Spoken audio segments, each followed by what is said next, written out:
You might be at this moment and sick and tired of listening to the presidential debate or the presidential political soundbite in the US. Let's shift our gear to another country which we talked before, but right now it's rather messy at this moment, which is the nation of Georgia. What do we know about the ongoing protest? And some believe that this time, that Georgia's protests are very much different. It's not just about the social changes. It's not just about this political unrest. And mainly, it's more about the answers that should come out sooner or later. Well, ladies and gentlemen, it's my great honor to invite our distinguished speaker, and who is the Will Cathcart. Again, Will, it's a journalist, and he used to be a advisor to the president of Georgia. Will, and welcome back to The Missing Piece. Happy to be here again. Great. Well, absolutely. And Will, the pleasure is all mine. Now, let's talk about what is happening in the nation of Georgia today. I remember last time you and we had a conversation regarding this political changes and also the social agenda in this country. But again, some believe that this time we're seeing the protests and we're seeing the riots. It's not just about this dissatisfaction among the citizens. And I think there's going to be something new or with something more surprising coming out of this country. Help us with better understanding. What is your assessment? There's definitely something new going on. The Georgian government recently reintroduced its foreign agents law. They introduced this last year around the same time, and protests erupted throughout the city, other places in the country as well. This caused unrest, and so they pulled the law. We've seen this law pop up in Kyrgyzstan, which this was last year, I believe. Actually, no, this was a couple months ago. The same happened in Belarus, and as you know, the same happened in Russia in 2012 as a result to protest against Putin's re-election.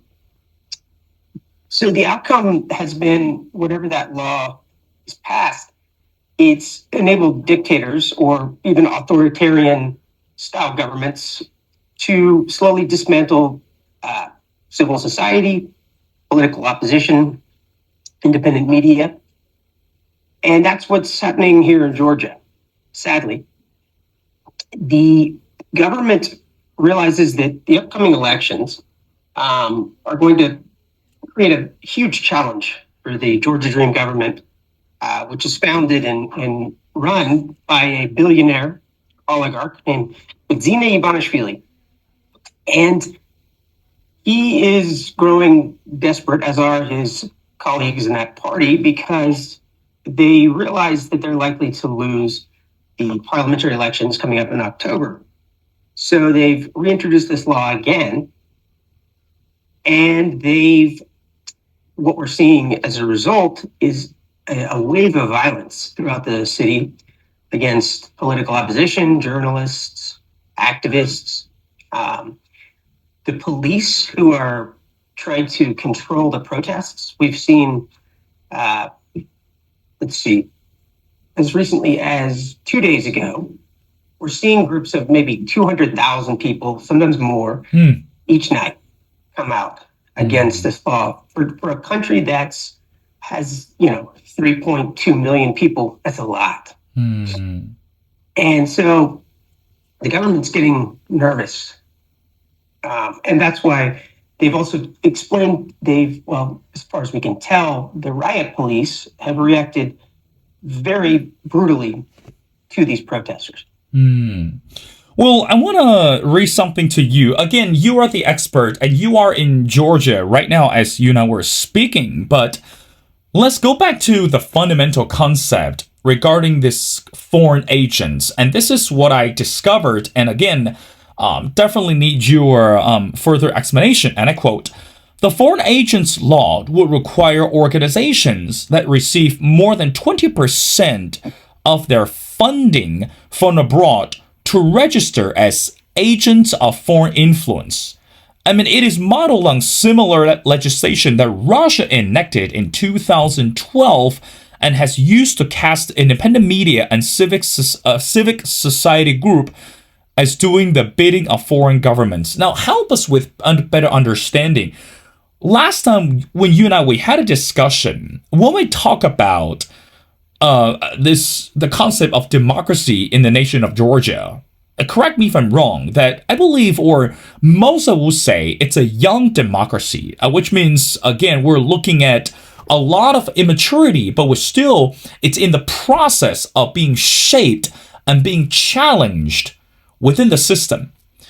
But right now, it's a comparison contrast that this foreign agent law it's being seen as what Russia did in 2012. Again, Will, this is the question to you. Do we see, or are we seeing any similarities, or this is actually some experts believe that what they called drive the country into Moscow orbit? What do you say to that? So I would start out, the main argument that the Georgian government is using is that this law is similar to FARA in the United States. And at a quick glance, it kind of looks like that, right?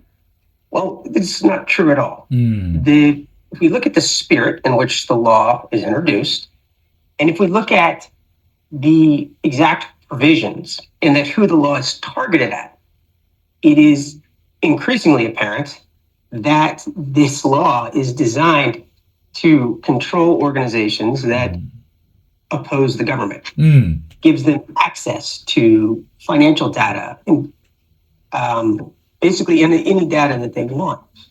It also means that I, as a journalist, I write for international media, and so of course more than 20% of what I would be paid is coming from outside of Georgia, and I'm not hiding that at all, but I'm not influenced by the United States government. I've spent 16 years of my life in this country. My children live here. They're Georgian and then they're American. I love this country. And I would not put the needs of the United States before the people here that I love. But I would put the democracy here before I would put the needs of anyone in power. And unfortunately, the Georgian government, which rose to power in 2012, after increasingly authoritarian decisions from the previous government, they released videotapes of people being tortured in prison. And this just caused protests to erupt. There were homophobic, it was a bit of a homophobic dog whistle in that a lot of these, let's say, videos were terribly violent, and they were very shocking for the population. And so the outrage of this brought a lot of people to vote. And so the Georgian party came to power to oppose systematic violence. And yet we're seeing that happen again. They're coming to power. And as you know, the greatest sin in politics is hypocrisy. And unfortunately, that's what we're seeing. Well, let's talk about the cardinal sin of politics is hypocrisy. Sure. Well, let's talk about this reaction. Well, before that, let's go back. Again, you are in Georgia, and let's talk about this Georgian Dream Party. I mean, again, correct me if I'm wrong. Last time we had the conversation, we talked briefly about this Georgian Dream Party. But again, that was a while ago. I mean, we're in 2024. Things have changed drastically. When we talk about the democracy, when we talk about this political power and the political ambition, and also the reaction among the younger generations, what is the political motivation under the Georgian Dream Party today? I mean, again, no country can afford at this moment to see any political chaos or social unrest. I mean, again, as I mentioned in the intro, we're looking at the war in Israel. We're looking at the turmoil in Gaza. We're looking at this political competition between China and the US and the rest of the world. At this moment, if anyone were to be a smart person, you don't want to be the tension, surely not in the negative or pessimistic way.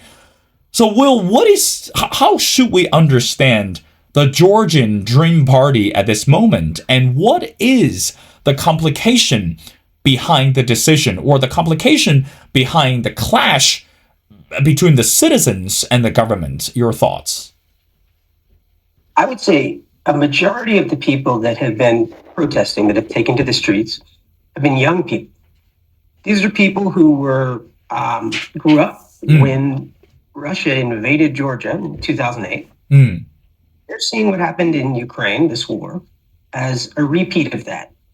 There's no question that what happened in Georgia, in their opinion, from what I'm saying, there's no question that what happened in Georgia is what happened in Ukraine is an extension of what happened in Georgia.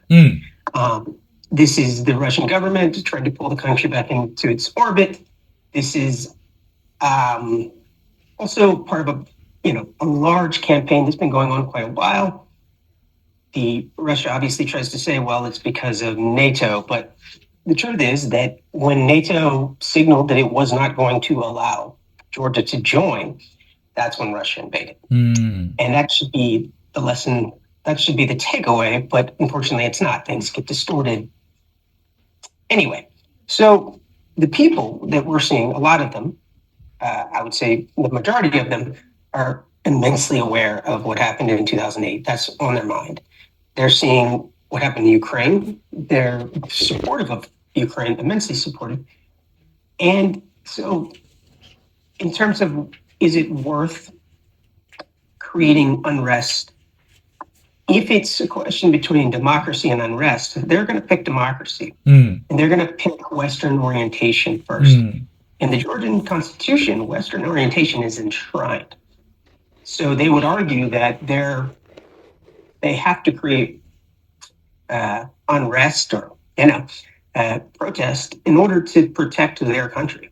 I think that's what is generally seen based on my experience so far. But Will, let's go back to the question. I mean, again, focus on the younger generations. What are they looking for?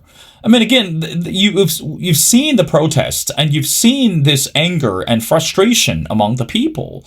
So what exactly are the people looking for? Are they looking for better options, or are they looking for a solution? I mean, put in a practical sense.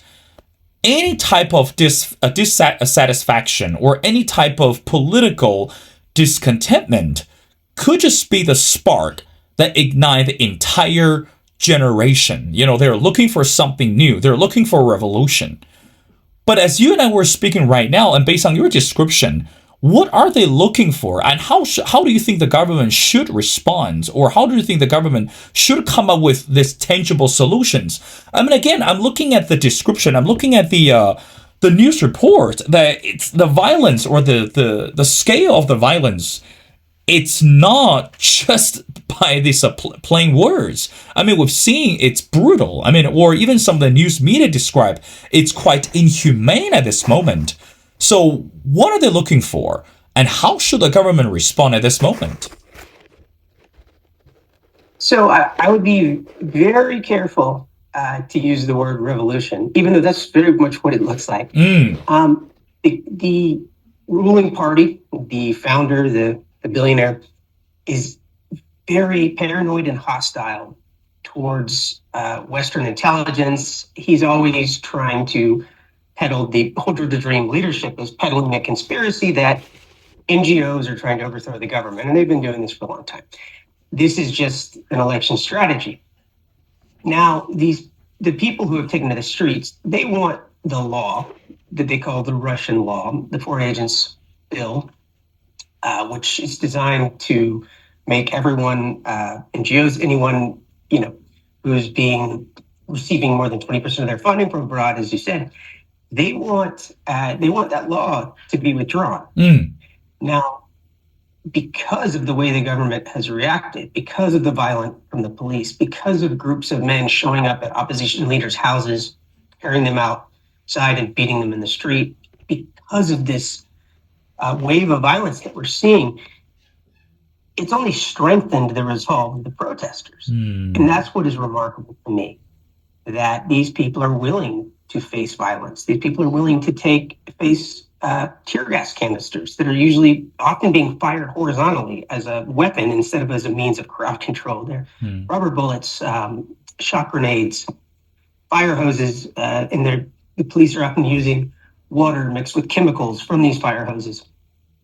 None of this stuff is legal, and they're denying a lot of it, but there's plenty of evidence. That's the great thing about smartphones is, all this is on video. But the most disturbing thing are videos of protesters, the police reaching out, grabbing protesters, pulling them back past the lines, and then proceeding to beat them and not stop for a while. These people they're detained, they're accosted, they're defenseless, and they're on the ground, and they're continuing to be beaten. A good friend of mine was out there, and he was beaten, detained, taken to a police van. He's an American lawyer, human rights lawyer. And he said it was almost comical because every 10 minutes, the police would open the doors to the van, dive in, and start beating the same guy who was sitting beside him in the van. And he would curl up like that. And they would beat him. And then they would close the door and leave, and then they would come back again. And, that guy was defenseless. And, he was in police custody, and they're still being beaten. And that says everything. But in terms of what the protesters want, I think because of the way that that the authorities have reacted to their gathering in opposition to this law, the brutality of it has only hardened their resolve. And yet still, no one is calling for an overthrow of the government. It could come to that. The paranoia and fears of this oligarch could become a self-fulfilling prophecy. But it's remarkable to me that the people who are facing the violence, who are seeing all their countrymen gather with them, they're still not calling for an overthrow of the government. They're looking towards October when the parliamentary elections are happening. Now, the challenge is focusing all of this energy towards political capital and results. And so that's the next step in all of this. Well, I want to wrap up our conversation by asking you the last question. We talk about political unrest and we talk about the governmental powers, but let's talk about one important social issues that happening today in the nation of Georgia. Again, according to the news report. And in March, a senior member of the Georgian Dream announced a raft of constitutional amendment cracking down on LGBT rights and banning any public effort to promote same-sex relationship.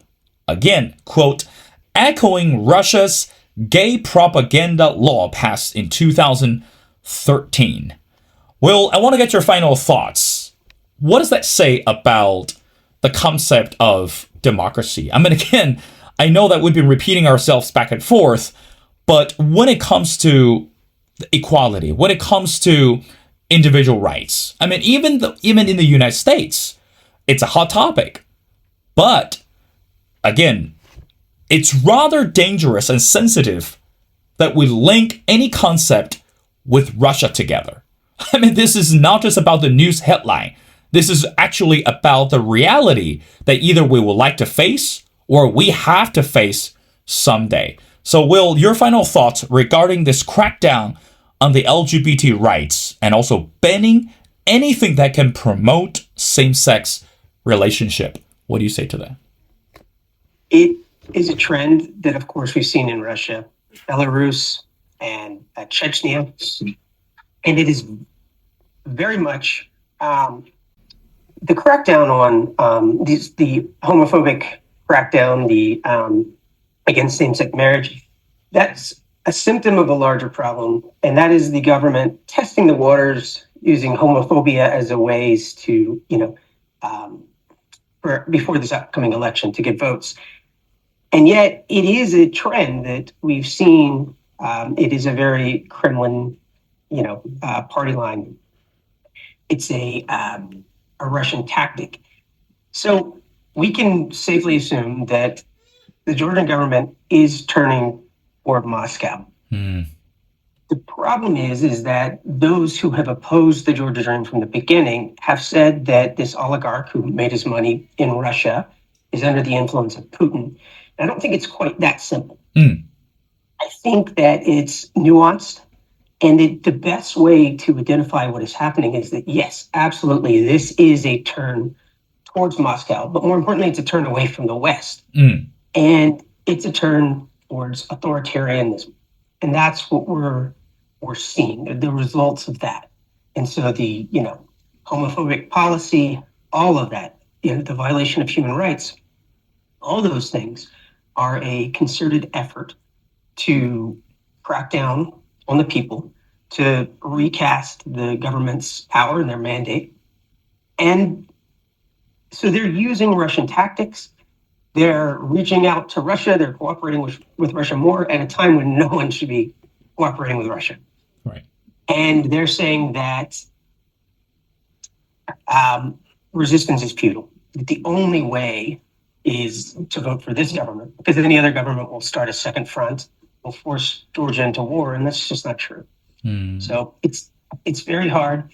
But what I'm focusing on most are human rights violations, are just the violence that we've seen. That's what has changed. And that is what I think will draw people out to, vote against this government or vote, I'm just hoping it will increase voter turnout. Mm. And that's, what we can hope for at this point. Did I answer your question?